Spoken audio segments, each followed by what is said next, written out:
Hola, mi nombre es Octavio Cruz Cabrera, soy del grupo Quinto C y yo les voy a hablar ahorita mismo de la fotosíntesis. ¿Qué es la fotosíntesis?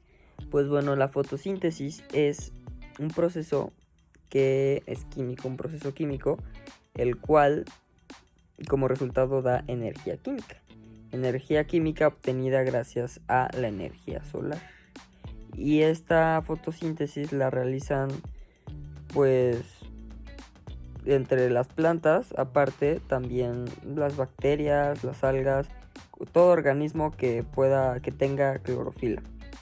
Entonces, nosotros no tenemos clorofila, ¿no? Entonces nosotros somos organismos heterótrofos que no podemos producir nuestra propia energía, y como la fotosíntesis pues produce energía química, pues vaya que los organismos que pueden realizar fotosíntesis como las plantas son autótrofos, que bueno, los autótrofos son los que producen su propia energía como las plantas y gracias a la fotosíntesis, y heterótrofos nosotros que no podemos producir nuestra propia energía, que necesitamos de otras fuentes como animales o como las plantas o como el oxígeno que ellas producen gracias a la fotosíntesis, etcétera. Y pues bueno, esto es como una breve introducción sobre lo que es la fotosíntesis.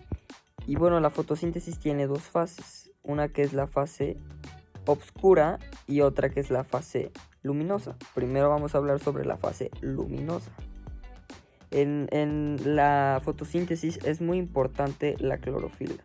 Pues bueno, está la luz solar, esa luz solar es absorbida por la clorofila que se encuentra directamente en cada célula de la planta, ¿no? Entonces, ¿por qué es tan importante la clorofila? Bueno, la clorofila como tal es un pigmento, es un fotorreceptor, el cual lo que hace es producir energía de la energía luminosa produce energía química, y por eso es muy importante, ¿ok? Y bueno, dentro de la planta, si pudiéramos ver con un microscopio, veríamos lo que son los cloroplastos. Estos cloroplastos, dentro de esos cloroplastos está su unidad estructural, que esa unidad estructural se llama tilacoides. Esos tilacoides son como un saquito, son como una bolita, como si fuera, tienen forma como de un frijol, más o menos. Y la membrana de ese tilacoide, ¿no? Esa membranita voy acá a insertar una foto del tilacoide. Ojalá y no se me olvide insertarla. Ese tilacoide, esa membrana, justo en la membrana es donde se realiza esta fase luminosa. Ahí ocurre todo, en la fase luminosa. Y pues bueno, esta fase luminosa que se crea en esta membrana del tilacoide se divide en cuatro procesos. Bueno, el primer proceso es la fotoexcitación de la clorofila. El segundo proceso sería la fotólisis del agua. El tercero sería la fotofosforilación del ADP, que el ADP es adenosín difosfato. No es ATP, ADP con D. Y el último sería fotorreducción. Y pues bueno, vamos a explicar el primero, que el primero pues viene siendo la fotoexcitación, ¿no?, de la clorofila. Entonces, pues ¿qué va a pasar aquí? Que bueno, ya nos vamos a ubicar aquí en la membrana de nuestro tilacoide, y en esta membrana va a haber, que voy a insertar aquí la membrana. En esta membrana va a haber dos elementos que se llaman fotosistemas, y va a haber dos, ¿no? Entonces los vamos a enumerar: fotosistema 2 y fotosistema 1. El fotosistema 2, es el que los dos se excitan, pero el fotosistema 1 no se excita tan fácil, ¿ok? O sea, necesita no con cualquier luz se excita, necesita ciertas ondas de luz para poder, cantidad de ondas de luz para poder excitarse. En cambio el 2 es lo mismo, pero no necesita un poco de menos intensidad de ondas de luz, no es tan exigente para excitarse como el primero. Entonces empezamos con el fotosistema 1, el cual, ya que se logra excitar con las ondas de luz, lo que va a pasar va a ser que va a producir 2 electrones. Estos electrones se transportan a lo largo de la membrana por una cadena que se llama cadena transportadora de electrones. El movimiento de estos electrones dentro de esta cadena va a producir energía que se requiere para otros procesos de la fase luminosa que explicaré más adelante. Entonces, bueno, ya que se produce la excitación y da 2 electrones, estos 2 electrones del que tiene el fotosistema 1 se los va a pasar a el elemento que tiene junto, que se llama federoxina. La federoxina tiene muchos electrones, entonces lo que le va a hacer a estos 2 electrones todavía le va a dar 2 más, y esos electrones que le dio extra se los va a pasar a la NADP, que bueno, estas siglas quieren decir nicotín adenín dinucleótido. Y pues bueno, ya el fotosistema número 1 pues ya no tiene los 2 electrones que tenía al principio, porque se los pasó. Entonces aquí no tiene electrones. Entonces lo que pasa aquí es cuando ya interviene el fotosistema número 2. Este sistema número 2 hace lo mismo que el número 1, obviamente con menos ondas de luz, no necesita tantas como ya había dicho. Y se excita este fotosistema 2 y produce 2 electrones. Estos 2 electrones va a ser casi el mismo procedimiento con el fotosistema número 1, nada más que se los pasa estos 2 electrones a la plastoquinona, que esta también está llena de electrones, y esta plastoquinona le va a dar 2 electrones más de los que tiene, y estos electrones se van al citocromo B y F, y de ahí se los pasa la astocianina, y y así es como se va pasando los electrones, ¿no? Se van pasando los 2 electrones hasta llegar al fotosistema número 1. Entonces, el fotosistema número 2 fue el que se excitó produciendo 2 electrones y se fue trasladando hasta llegar al número 1. Entonces, el número 1 vuelve a tener electrones. Entonces, pues podemos decir que es como intercambio de electrones, tanto del fotosistema número 1 y del fotosistema número 2. Entonces eso viene siendo todo únicamente de lo que sería la fotoexcitación de la clorofila. Ahora iríamos con el segundo proceso, que es la fotólisis del agua. Pues la fotólisis del agua es dividir una molécula de agua mediante la luz solar. Entonces está la planta, y esta planta absorbe el agua, pero al mismo tiempo que absorbe el agua también absorbe la luz solar. Esta luz solar lo que va a hacer convertir la molécula de agua en 2 hidrógenos y un oxígeno. Entonces estos 2 hidrógenos, la molécula de estos 2 hidrógenos va a perder sus únicos electrones que tiene, y va a terminar siendo un ion positivo. Entonces el hidrógeno va a ser positivo y el oxígeno se va a liberar del sistema y va a ser el aire que vamos a respirar todos. Y estas 2 moléculas de hidrógeno se van a ir al NADP, que ya mencioné anteriormente, y luego los 2 electrones que se le habían quitado se van a ir al fotosistema número 2, que como recordamos en la fotoexcitación de la clorofila, pues fue como un intercambio, porque el fotosistema número 1 pues se quedó sin electrones. Entonces después ya fue él lo ayudó, por así decirlo, el fotosistema número 2, pero el fotosistema número 2 se volvió a quedar sin electrones. Entonces, ¿qué va a pasar? Que justamente estos 2 electrones de estos hidrógenos van a llegar al fotosistema número 2, que son pues los que había perdido. Y pues así termina lo que viene siendo la fotólisis del agua. Y ahora viene la fotofosforilación de ADP. En este proceso se trabaja mucho y es muy importante con lo que viene siendo la enzima sintetasa. Pues bueno, aquí ya vamos a hablar de lo que comenté hace un ratito, que era la cadena de transportación de electrones, que generaba energía. Esta energía causada por el movimiento de los electrones en esta cadena va a dar como resultado un bombeo de protones. Esos protones se van directamente a bombear al interior de lo que es el tilacoide, ¿no? Porque pues la cadena está en la membrana y ya entran los protones al interior del tilacoide, y son muchos, y ese conjunto, esa aglomeración de protones se le denomina gradiente protónico. Y pues estos protones van a ser los que van a activar al ATP sintetasa. Una vez que ya esté activa, va a tomar una molécula de ADP y una molécula de fósforo, y luego que las junte va a tener lo que es el ATP, adenosintrifosfato, que es energía. Pues bueno, así acaba el tercer proceso de la fase luminosa, que es fotofosforilación de ADP. Y pues bueno, por eso dice fosfo, porque utiliza el fósforo y el ADP para producir ATP, ¿no? Energía ATP.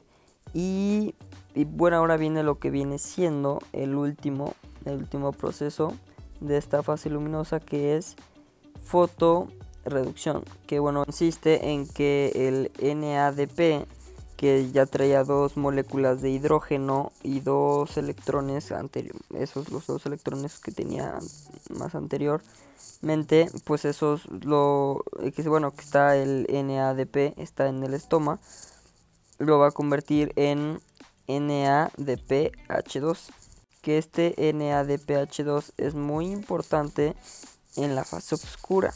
Y bueno, como resultado de estas 4 fases, vamos a tener oxígeno, el NADPH2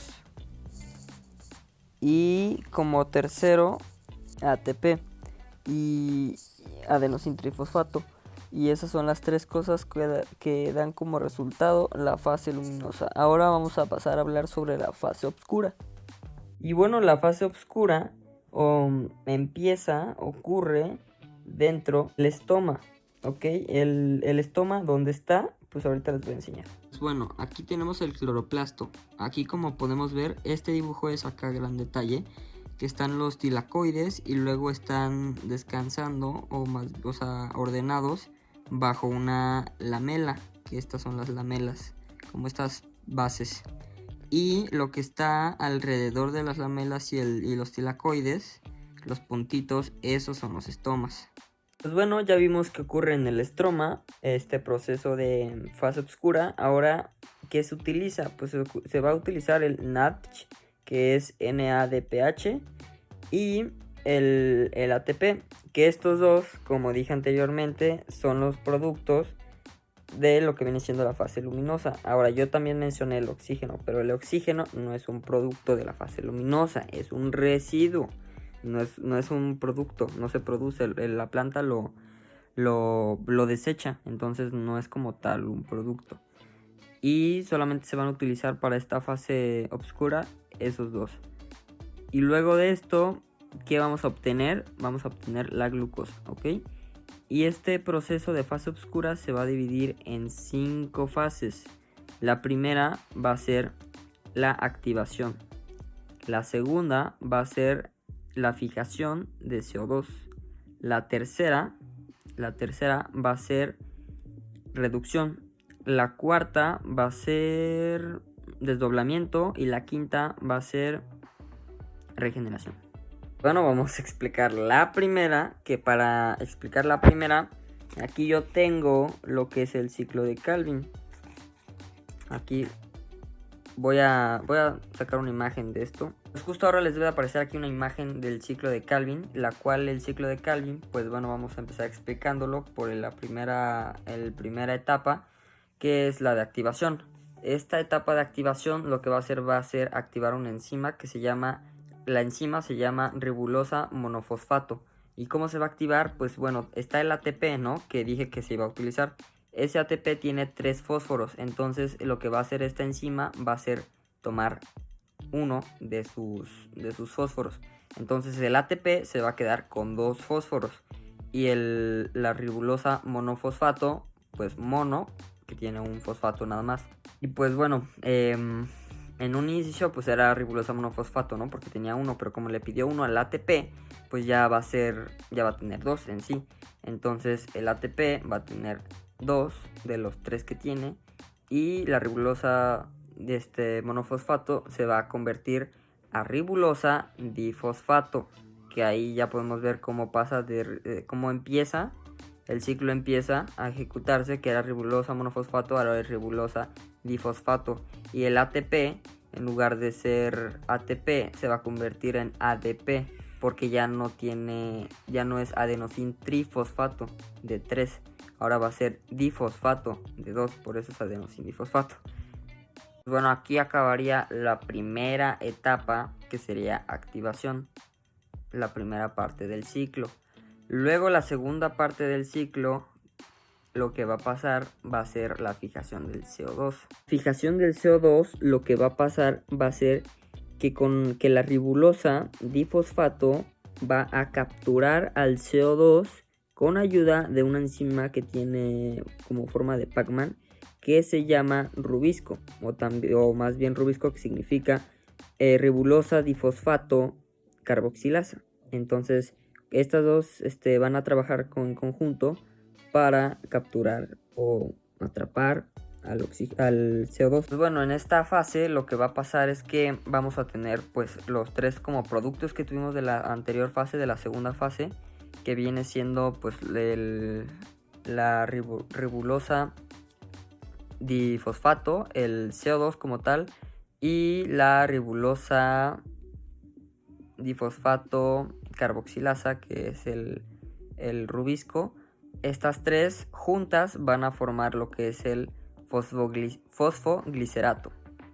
Ahora vamos a explicar el proceso de reducción. Esta fase de reducción es cuando el fosfoglicerato va a adquirir electrones del NADPH, el NADPH, que bueno, ya expliqué anteriormente en la fase luminosa, que es el NADPH y cómo se obtiene. Y este NADPH lo que va a hacer pues darle electrones al fosfoglicerato, y este fosfoglicerato ya con electrones va a pasar a llamarse fosfogliceraldehído, así se va a pasar a llamar, que también se le conoce como pagal. Entonces este pagal se va a desdoblar. ¿Y en qué se va a desdoblar? En glucosa y monofosfato. ¿Y por qué en monofosfato? Porque aquí regresamos al inicio. Necesitamos el monofosfato para que se repita el ciclo. Ribolosa monofosfato, pues necesitamos monofosfato para que se repita de otra vez el nuevo ciclo. Y aquí esta ya sería la última fase, regeneración, que es cuando se desdobla.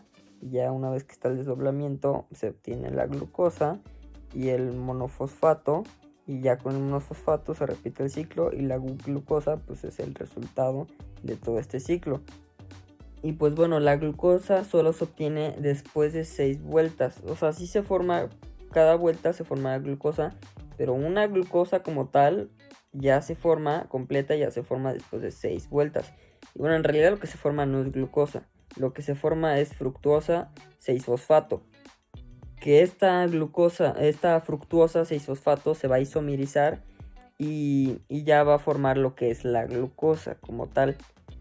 Pues bueno, así acaba este largo y complejo proceso, tanto de la fase luminosa como el de la fase oscura.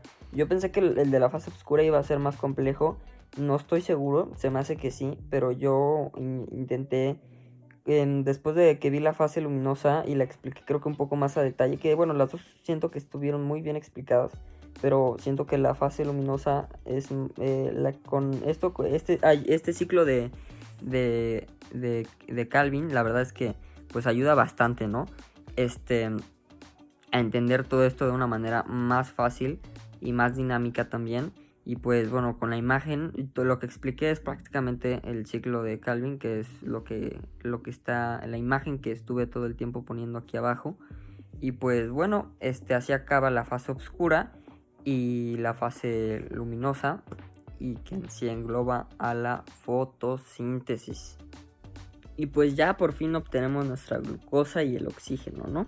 En todo este proceso de fotosíntesis. Y bueno, algo que no mencioné es que hay 3 tipos de plastos. El primer plasto es el cloroplasto, que bueno, ese sí lo mencioné, es donde está la clorofila. El segundo es el cromoplasto, que aquí el cromoplasto es el que le da color a las frutas. Y el último, que sería el leucoplasto, que está en las células germinales y son plastos incoloros. Y pues bueno, aparte de esta fase oscura que mencionamos, también hay otras reacciones independientes de la luz, que no, ¿a qué voy con esto? Que no dependen de la luz, no, sí, son independientes, como la oscura, por eso oscura, no es la luminosa, que esa sí depende de luz, obviamente. Y que bueno, pueden ser como por ejemplo, la biosíntesis de proteínas, que bueno, es el proceso para fabricar de proteínas, que pues como ya vimos en la transcripción y traducción de ADN, y pues, no hay luz, no se utiliza nada que tenga que ver con fotosíntesis luminosa, ¿no? Por decir, no se utiliza la luz, es ausente de luz, independiente. Entonces esa es una. También puede ser lo que viene siendo reacciones anabólicas del cuerpo humano, y también hormonas que pueden depender, ya sea directa o indirectamente, para la fabricación de estas proteínas, como puede ser la hormona del crecimiento, la hormona tiroidea, que interviene también en el crecimiento, y aparte es la que diferencia a los tejidos, y también la testosterona, por ejemplo, y entre otras, ¿no? Y pues bueno, ya con esto concluiría fase oscura y de fotosíntesis, entre otros, y fase luminosa de fotosíntesis. Y ahora vamos a hablar del metabolismo. Y pues bueno, para empezar, ¿qué es el metabolismo? El metabolismo es cualquier reacción bioquímica que realiza una célula para poder producir energía, o sea, ATP, adenosintrifosfato. Bueno, antes de entender esto, hay que entender que todo ser vivo está compuesto de células. La célula es la unidad estructural más pequeña de vida. Entonces, pues en este caso, pues por ejemplo nosotros, cuando comemos, realizamos el metabolismo, que se va a simplificar directamente a cada una de nuestras células, que van a proporcionarnos el ATP. Y pues alimento es cualquiera, puede ser arroz, chocolates, frutas, verduras.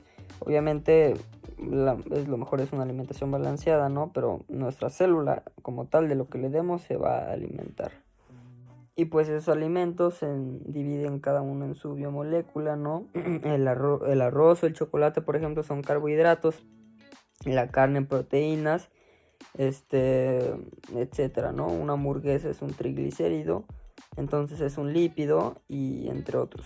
Entonces, cuando comemos, el propósito es que ese alimento se distribuya por todas nuestras células de nuestro cuerpo, por todas, desde los pies hasta la cabeza, para que pues, todos adquieran esa energía, cada una de nuestras células.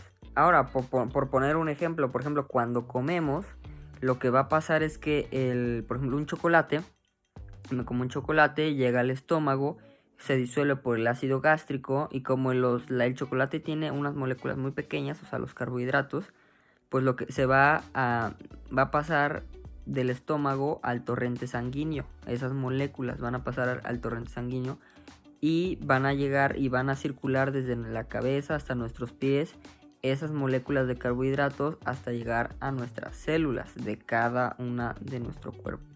Entonces, por ejemplo, llega una molécula de un carbohidrato, llega a una de nuestras células, Lo que va a pasar es que la célula va a detectar la biomolécula, va a detectar el carbohidrato, y una vez que lo detecte va a checar si es carbohidrato, si es un lípido, si es una proteína, y conforme sea lo que la biomolécula que hay, la molécula que hay, lo que va a pasar es que va a fabricar cierto tipo de enzimas para atacar a esta molécula, en este caso a este carbohidrato, para adquirir sus nutrientes, y lo que va a hacer que esa molécula de carbohidrato la va a ir haciendo cada vez más chiquita y consumiendo su energía para la célula.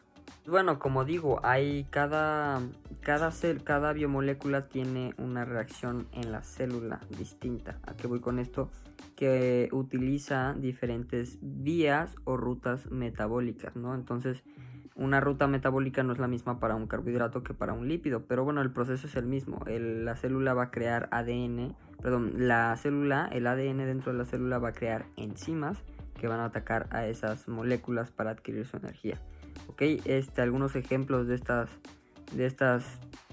vías metabólicas o rutas metabólicas es la glucólisis, la degradación de 6 moléculas de carbono en 2 moléculas de piruvato, y va a generar 2 moléculas de ATP, que es pues energía. Que bueno, algo que no dije anteriormente es que una vez que la biomolécula está en la célula, se le dice sustrato, ya es un sustrato, no es una biomolécula así tal cual. Entonces la palabra correcta es el sustrato, ¿no? El sustrato en este caso el carbohidrato, va a ser lo que dije anteriormente. Y una molécula también muy importante para las rutas metabólicas es la acetilcoenzima. Bien, otra ruta metabólica es el ciclo de Krebs, que por ejemplo, ese es en las mitocondrias y es para eliminar protones y electrones. Bueno, estas también que dije son partes del proceso, fases del proceso de respiración celular, que también, bueno, en estas hay que incluir la cadena transportadora de electrones y fosforilación quimiosmótica, el cual, bueno, es el flujo de electrones que produce energía química. Lo que se explicó prácticamente es convertir el alimento de grande a chiquito en la célula. Lo va haciendo chiquito, y a eso se le llama metabolismo catabólico. Ahora, como nosotros sabemos, nuestras células envejecen, es el ciclo de la vida. Las células tienen vida, envejecen como nosotros. Entonces, prácticamente por eso se tienen que crear nuevas células. De hecho, cada día se crean nuevas células en nuestro cuerpo. El problema es que como se crean todos los días nuevas células, esto genera una gran pérdida de energía. Se consume mucha energía. Entonces, aquí en el anabolismo ahora va a pasar lo contrario que en el catabolismo. ¿Qué es lo que va a suceder? Que de moléculas chiquitas se van a crear moléculas grandes. Entonces la molécula se va haciendo grande hasta crear lo que es ya una célula. Y a ese proceso, como digo, sí, es anabolismo. Entonces con esto acabaría metabolismo, entendiendo que se divide en dos metabolismos diferentes, que es el catabolismo y el anabolismo. Ahora voy a hablar de los tipos de respiración. Existe la respiración anaerobia, que no requiere oxígeno, y la respiración aerobia, que sí requiere oxígeno. La respiración aerobia es un tipo de respiración catabólica que algunas células de nuestro organismo pueden ejecutar, que no necesitan oxígeno para poder realizar su respiración. En cambio, la aerobia, vaya que esa sí necesita de oxígeno. Por ejemplo, la respiración aerobia la realiza, se menciona claramente en el ciclo de Calvin, donde la respiración aerobia es que mediante glucosa y CO2 se va a generar ATP. Claramente el CO2 y la glucosa se mencionó en el ciclo de Calvin, entonces todo tiene una relación, ¿no? En este caso, con todo lo que ya expliqué, muchas cosas tal vez se lleguen a relacionar muy fácil, y tienen que ver cada una de este tipo de temas. Ahora, hablando del metabolismo, ya entendemos que la homeostasis es un equilibrio en nuestro organismo, que todo esté en orden, ¿no? Entonces, claro que pues, tener un metabolismo correcto es parte fundamental de la homeostasis. Existen 3 tipos de homeostasis que intervienen en el metabolismo. La primera es la absortiva, que ocurre en las primeras horas de que ingerimos alimentos, que va a absorber los nutrientes. Y las concentraciones de glucosa e insulina se van a elevar. Aquí ya estamos hablando de características de la homeostasis. Aquí va a haber una modificación de la homeostasis que va a hacer que se eleve esta insulina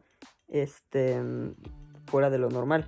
Y luego ya de la primera iría a la segunda, que es la posabsortiva, donde aquí la posabsortiva retorna a sus niveles normales. El hígado es llamado a producir glucosa, médula, los glóbulos rojos y el cerebro sobre todo, porque sabemos que el cerebro no puede vivir sin glucosa, son los primeros demandantes de la glucosa. Y luego iría el ayuno. En el ayuno, esto pasa normalmente en ayunos, después de una noche de no haber comido, en cual pues no hay escasez de glucosa. Normalmente el cerebro ya a esta hora está agotado o en reposo por esta falta de glucosa, ¿no? Y por eso en las noches uno ya no piensa igual, no trabaja igual como en las mañanas o en las tardes, a mediodía, que uno está más activo y más fresco.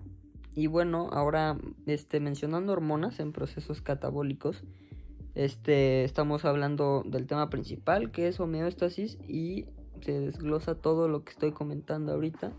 Y algunas hormonas pueden ser, se me ocurre, la adrenalina, que acelera los latidos del corazón, o el glucagón también, que fabrica lo que es el azúcar en la sangre. Y bueno, no lo fabrica como tal, pero sí sirve de estímulo para esto. Y bueno, entre otras hormonas.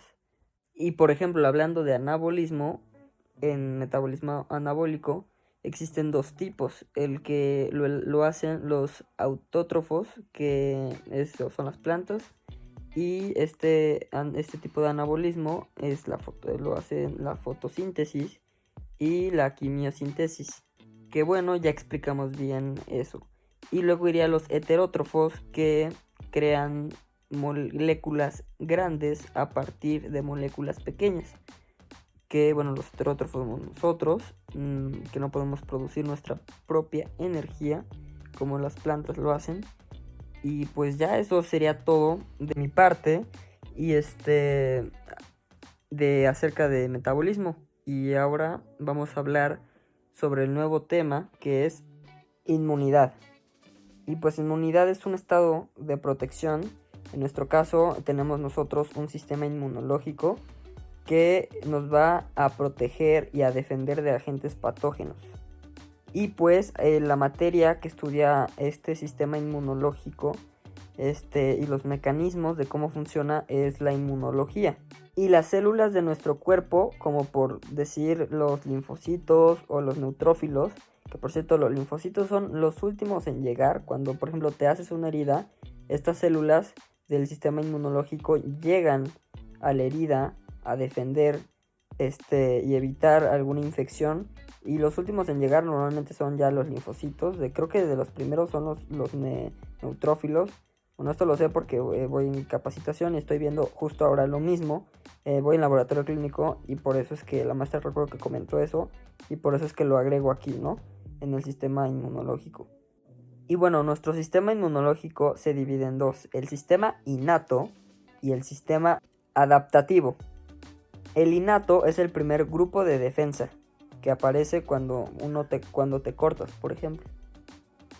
En este sistema innato, algunas de las células que están ahí son los neutrófilos, que como dije son de los primeros en llegar cuando te cortas. ¿Por qué? Porque están justamente en este sistema innato. Otra célula que también está en este sistema innato es el macrófago. Esto junto con el neutrófilo forman el sistema innato. y estos son abundantes en la piel y en membranas mucosas, como por ejemplo en nuestra nariz, que ahí hay mucosa, también en la boca o en las tripas, y en los pulmones también está estas células del sistema innato inmunitario adaptativo. Estas son células especializadas que van a atacar a ciertas amenazas en concreto.